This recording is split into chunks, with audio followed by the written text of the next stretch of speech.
Hello and welcome to another video. Today we're going to be taking a look at a team for Ultra League that worked very well for me, gaining me over 100 elo in one day and bringing me almost up to veteran. In Regirock, Goliathopod is a very flexible save swap, especially good at luring out flying types, so Trevenant doesn't have to see them, and then Trevenant in the back being very good up a shield, or if we can force shield advantage in a match like this, also of course very good against something like a Swampert. We do lead into a Swampert in the first game, very bad lead, we swap into Goliathopod, I guess it's called, and they swap into a Cobalion, which can win the 2-shield scenario against Goliathopod straight Stone Edge, because after enough double kick damage, 1 Stone Edge is enough to take out Goliathopod, but we can win the 1-shield scenario, so we load up to the CMP tie with the liquidation. They either have to give us the second shield, give us shield advantage, or give us switch advantage, and this is why Goliathopod is such a good save swap. As we bring in the Trevenant on the Shadow Swampert, we've gained switch advantage, and that is absolutely massive in this game.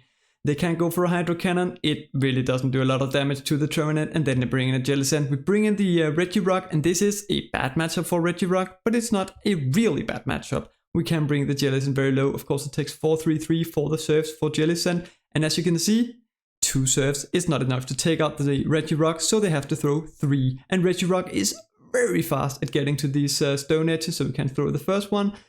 I don't mind them getting to another one here, which is why I'm over farming, but they don't want to throw it, so we can just go for another stone edge to bring the Jellicent very low, and then they have to go for another. So if they over farm, hoping to knock me out with 1 serve so they can come out of this with a lot of energy, but they simply won't be able to. They have to throw another serve. They don't do it, so we can go for another Stone Edge. This will either take them out or grab the shield. They have to keep the Jellicent alive, so they shield it, bring in the Trevenant to snipe them with a Seed Bomb.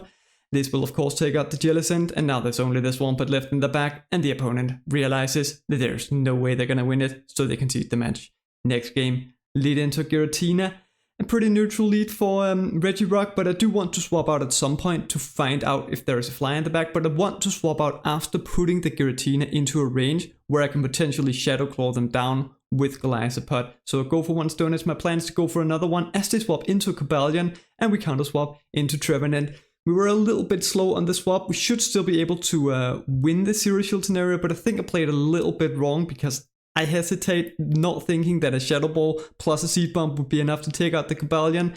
A Seed Bomb does about 17%, so as you can see here, we can go for the Seed Bomb before they make it to another Stone Edge, but I don't want to risk leaving them at 1 HP and then I don't come out with a lot of energy. I have to still go down a shield, so I just choose to go down a shield and come out with a ton of energy instead, knowing that there is a Giratina in the back, so they bring back in the Giratina, coming out with energy is absolutely huge. As we go for the Shadow Ball to one-shot the Giratina in the back. It's a Virizion, so we can load up to another Shadow Ball to either grab the shield or do big damage with the Trevenant, and this will grab the shield. But this is actually a little bit tricky because this team, one of the quote-unquote core breakers to this team is Virizion, because Regirock has an absolutely atrocious matchup against Virizion, and Goliathopod doesn't have the best matchup against it either, so once the Trevenant is gone, this might be a little bit tricky, as they're going for Leaf Blade, meaning they don't have Stone Edge, and that is of course very nice, because Goliathopod can take 2 Leaf Blades from Virizion, no problem, so we can go for an Excessor, and then over farm,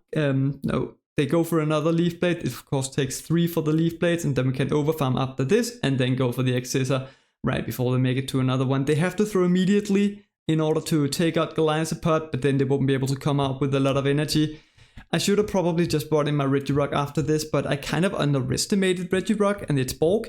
A Leaf Blade from Virizion only does about 36% damage to a Regirock, so I could have just brought it in. Instead, I bring in the Trevenant trying to make it to a Seed Bomb. Also, I kind of forgot in this game how much energy I had left on the Regirock. I try to make it to the Seed Bomb, bring back in the Regirock. We almost have a Stone Edge stored, so I should have just brought in the Regirock. This will, of course, even though it is resisted, take out the Virizion, and that is a good game.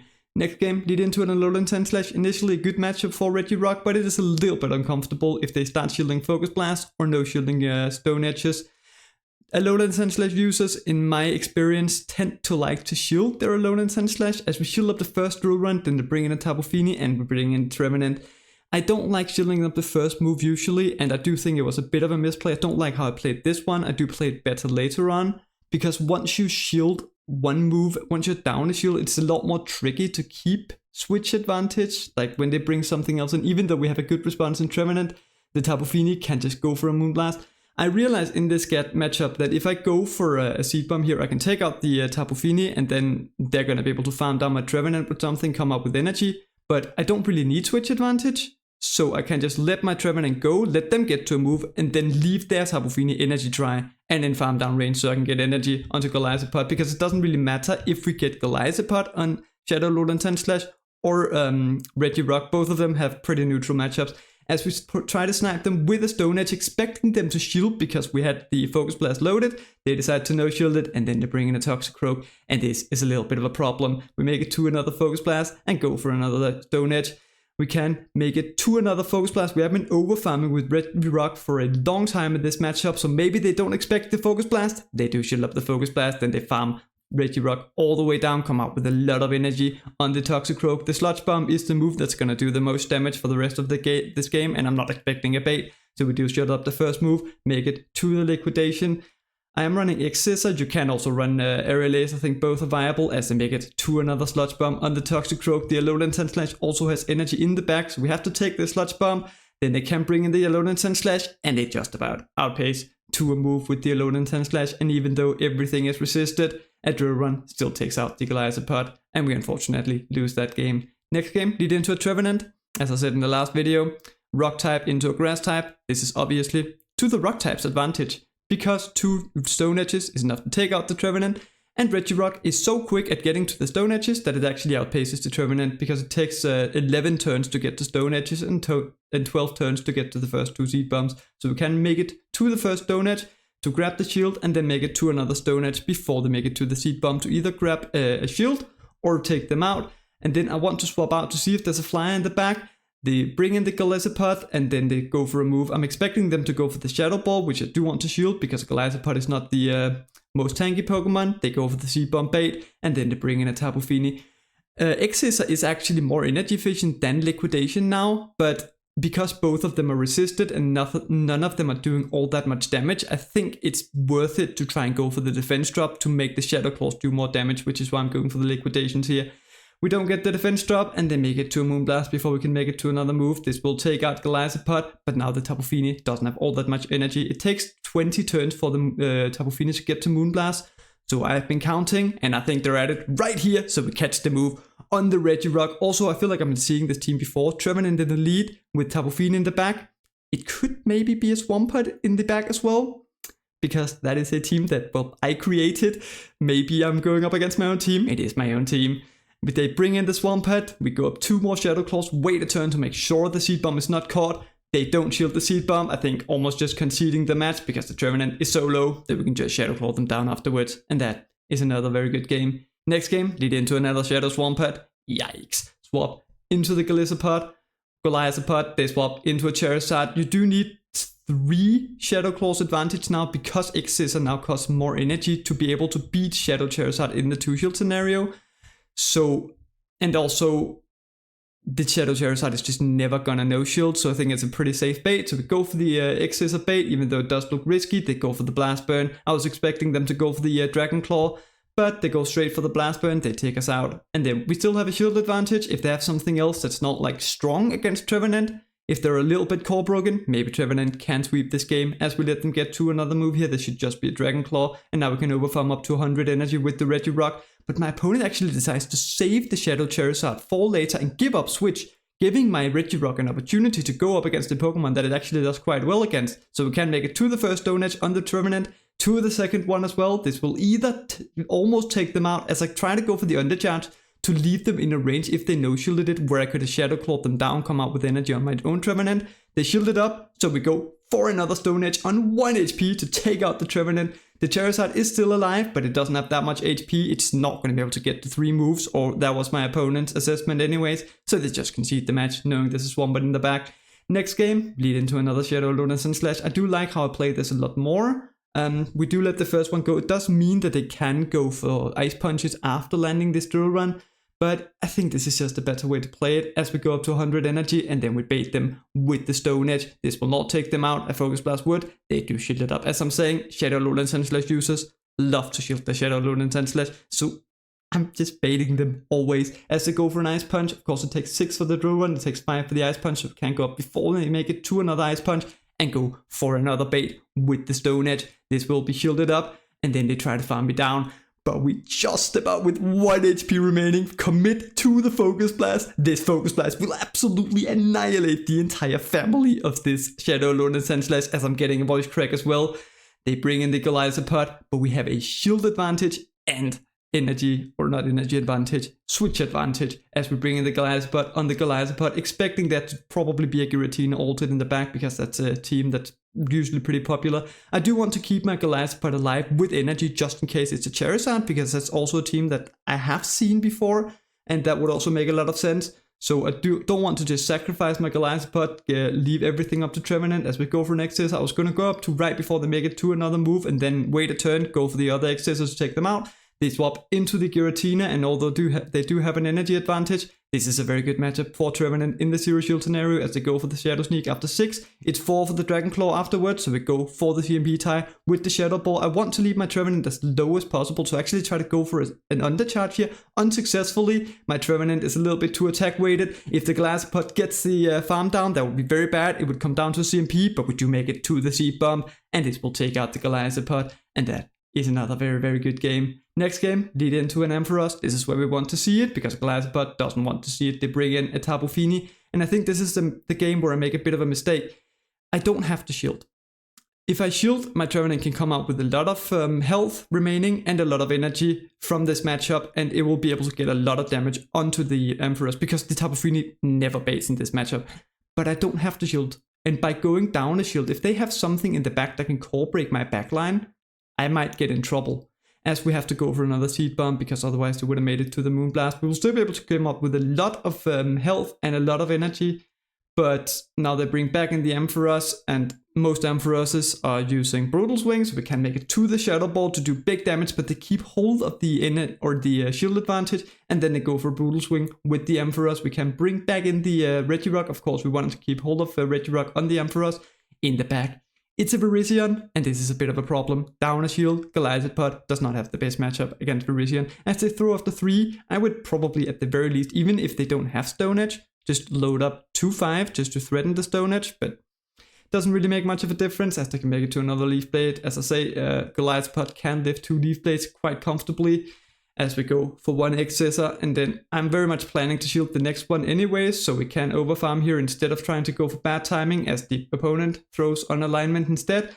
They should be 3 away from the next Leaf Blade, so we can go for 1 X-Scissor here, and then we should be able to make it to yet another Leaf Blade, but not one Leaf Blade, X-Scissor, but that will not be enough to take out the Virizion, and the Virizion will be able to double kick us all the way down after taking this, so we do have to swap out into the Regirock. They can make a 2-1 move. I don't want to throw immediately, because I don't think a Stone Edge is quite enough to take them out from this range, but they will also be 1 away from the next move, so I do have to throw it. Otherwise, the next move would probably take out Regirock, so we go for the Stone Edge.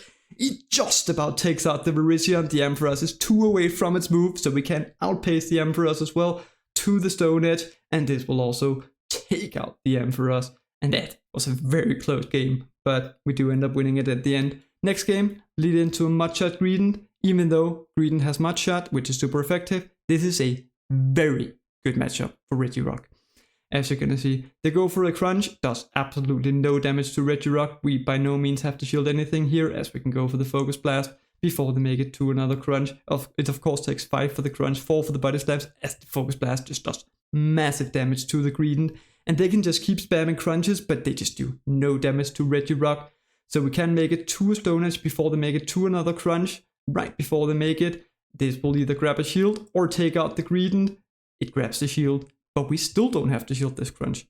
Regirock can win this 0-1 shield scenario against Greedent. I do want to preserve my Regirock in case there's a fly in the back like a Charizard, so I load up to the Stone Edge, bring in the Goliathopod. They go for a move on the Goliathopod. I wasn't necessarily trying to catch or anything like that, but they go for the Body Slam. Nice recognition that they didn't have to go for the Crunch. And then they bring in a Charizard. Very nice. They will lure out the Charizard. They go for move after 5. This can only be a Dragon Claw. And I think Goliathopod can lift this Dragon Claw plus the wing attacks to get to 2 liquidations in order to almost take out the Charizard. 1 liquidation is not quite enough to take out the regular Charizard. They live it, they get to a Dragon Claw as well, but this is absolutely fine. Now they're energy dry, and we can farm them down with Trevenant. And because they had a normal type in the lead, I'm not expecting them to be strong against Trevenant in the back.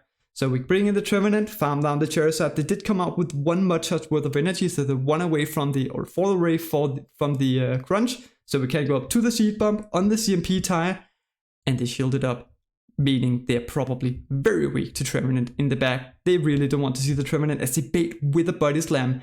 Now they're 4 away from the Crunch again. I realize the Trevenant does not want to take this Crunch. They're probably weak to Trevenant, so we shield up again and they go for another Body Slam. But after that, they won't be able to make it to the Crunch as we farm them down in the back. It's a Virizion, and this is a very good matchup for Trevenant, of course.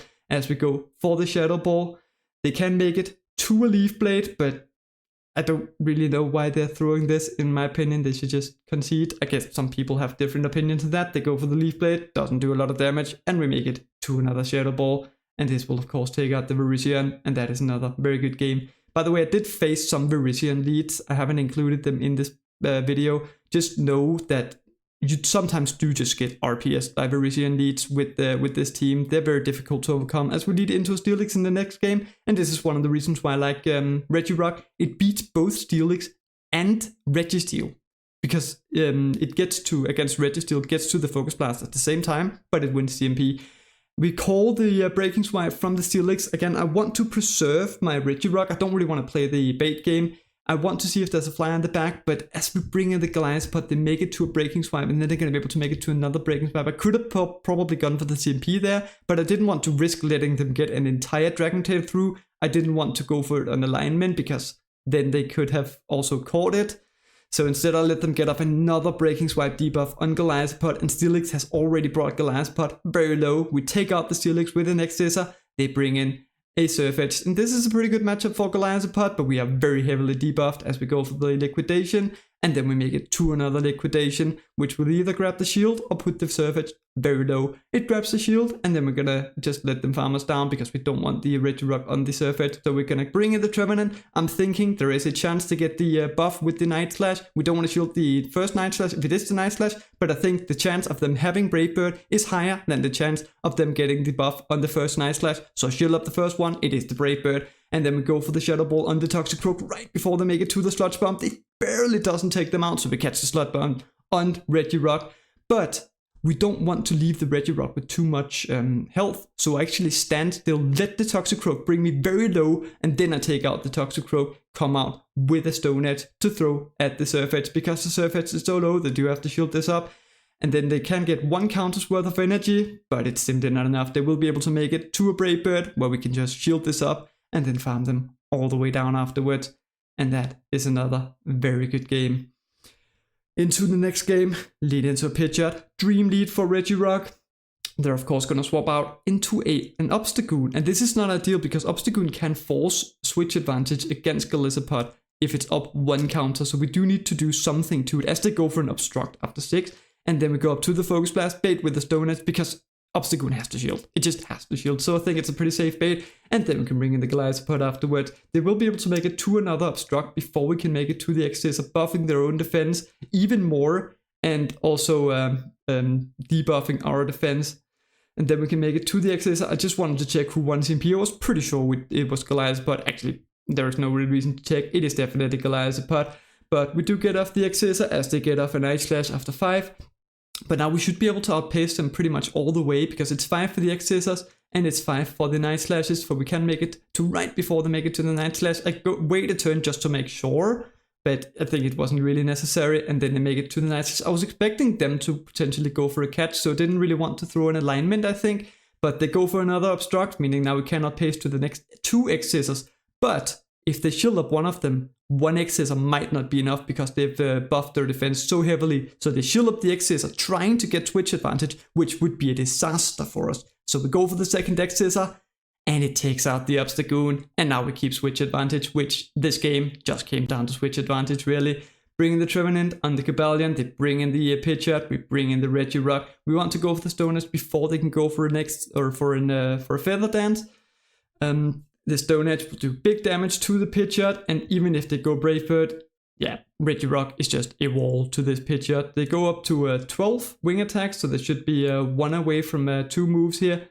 So we go for the rocks or for the Stone Edge before they can make it to another move. I maybe should have just let them get to another move here, and then I could have potentially just Seed Bombed the Pidgeot, because by taking out the Pidgeot, you sort of try to no-bubble it to not take them out. But by taking them out, they get a big farm on Cobalion. I'm thinking it's a very risky bait. So I was pretty sure they were gonna go for the Stone Edge the first time around, as they go for the Sacred Sword bait, of course. We can make it to the Shadow Ball. This will do big damage to the Cobalion. Then it can make it to a Stone Edge. This is neutral, but it just doesn't do enough damage. It simply isn't fast enough, the Cobalion, as we make it to another Seed Bomb, and this will take out the Cobalion. That is another very good game, another win in the books. Yeah, very good game. Next game, lead into a Walrein. Pretty good lead. Of course, the Walrein can do some baits here, and you do need to land a Focus Blast in the 0 and 1 shields, but in the 2 shields you can go straight Stone Edge. But they bring in a Gliscor trying to catch a move instead. This is absolutely fine by me, because we have a wall to Walrein in Golisopod, so if you can use if you can use Regirock to take out the Gliscor, then we could just bring Golisopod onto the Walrein, and that should be absolutely fine, as Regirock takes out the entire Gliscor before it even gets to a move, and we even come out with more energy. And then I'm going to bring back in the Walrein. We can make it to yet another Stone Edge. Regirock putting in all the work in this game. We even grab a shield as well. And then they have to go for an Earthquake in order to take out Regirock. As I say, I'm absolutely fine just letting it go, so I can bring Golisopod onto the Walrein. They go for the Icicle Spear bait, meaning they have to go for another move in order to take out Regirock, which they will do. Afterwards, we're going to bring in the Golisopod. We do a few Shadow Claws, and then the opponent concedes the match. I don't know what they had in the back, but yeah, good game. Next game, lead into another Shadow Alolan Sandslash. This is of course a very popular Pokemon in the Ultra League. I'm gonna play it the same way this time around. Very much expecting them to shield everything, because Alolan Sandslashes always do. No shield the first move, knowing it's probably the drill one, does a lot of damage. But then we can overfarm and go for a Stone Edge bait, hoping that they will shield it up. 2 Stone Edges is enough to take out Alolan Sandslashes, so it's not like a crazy risky bait. They will make it to another move, and then we can shield this up, overfarm once again. And you already know the drill. We're gonna go for another Stone Edge bait on this Alolan Sandslash before they make it to another move. This will either grab the shield or do big damage. It grabs another shield, and then we commit to the Focus Blast. Once again, we just about get there, but the opponent makes an absolutely amazing catch on the Jellicent. They even get in a Hex, meaning now they can outpace the Trevenant to the Shadow Ball before we make it to the Shadow Ball.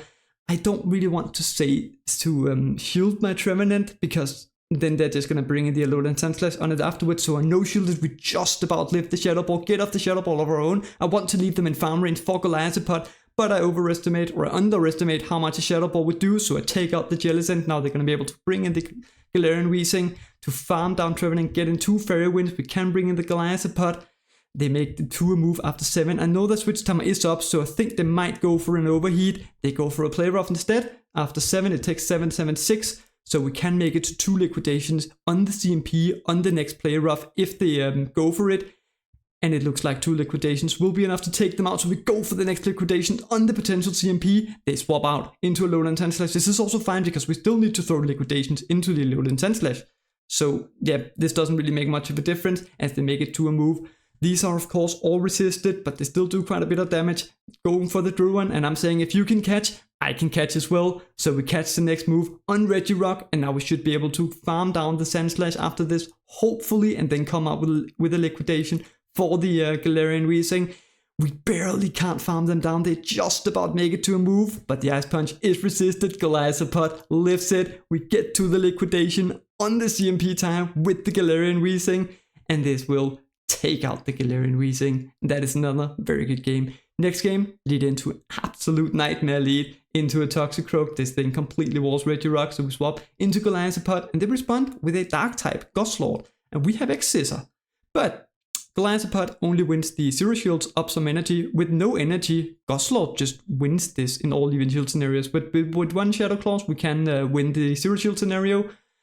But they need to throw 2 moves. They're farming up a lot of energy. They need to throw 2 moves in order to take out Golisopod before we make it to another X-Scissor. So if they only throw 1 Brutal Swing, we can live it and then get to another X-Scissor. Now they're forced to expend 2 shields in order to get switch advantage. So they shield up their Goslord, come out with a lot of energy, but I'm just pretty much going to sacrifice the Regirock, or that was my idea, before they bring in the Toxicroak, indicating they probably have another response to Regirock in the back, but there is nothing in this meta that beats Regirock 2 shields up. So I'm feeling pretty comfortable just letting my Trevenant go as I go for a bit of a misplay here, going for the CMP into the Toxicroak. I know the Toxicroak is going to win CMP. I know that it gets to the Mud Bomb after 5, after it throws the Sludge Bomb after 8.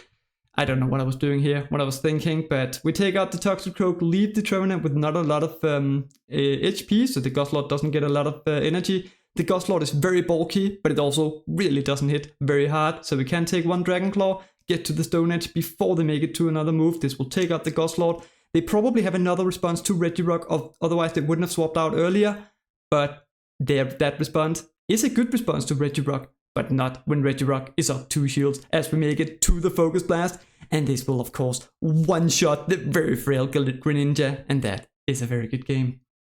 That was the last battle for today, and overall I think this team is really, really good. I had an absolute blast using it, and especially towards the end of the day, I just started going 4-1, 4-1, 4-1, gaining so much elo with it as soon as I started getting used to it. And also all 3 of these Pokemon were fun to use, and they all performed really well, especially Regirock that just performed so much better than I expected. Really worth giving a go. I would however say this, I am primarily using Regirock because I don't have the XLs for Registeel. So just if you have a Registeel, maybe try that out before you build a Regirock, but Regirock was a ton of fun to use. Other than that, fun fact of the day, Regirock beats Obstagoon in all even shield scenarios. It does need to land 2 baits in order to win the 2 shield scenario, but it can do it. Other than that, if you liked the video, remember to leave a like. If you're new here, subscribe to the channel. And of course, a massive thank you to the members of the channel. Your support is very much appreciated. Thank you for watching, and I hope to see you next time.